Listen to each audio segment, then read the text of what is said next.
Necə iman gətirmirsən, donuz əti yemirsən, zinaya getmirsən, sələmə getmirsən. Amma qardaş olan illərdir küslüsən. Bu nə kindir? Bu nə küdurətdir? O qardaş, nə bilim, qonaq elədi, məni çağırmadı. Elə 3 nəfərlə bunlar gedir, o birilər qalır.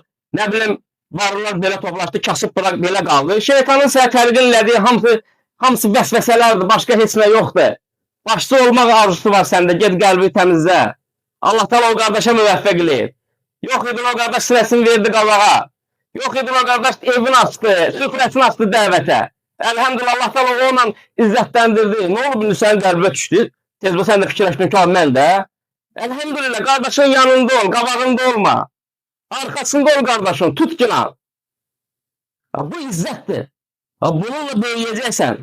Böyüklərinə hörmət eləsin. Böyüdür, ancaq səndən yaşda böyük olsun, elmdə böyük, təcrübədə böyük, dəvətdə səndən böyük, səndən qabaq əziyyət çəkənlər. Vallahi ona hörmətləsin, Allah səni hörmətli eləyəcək. Özü onun qabağında sındırsın, Allah təala səni uzaldacaq insanların qarşısında.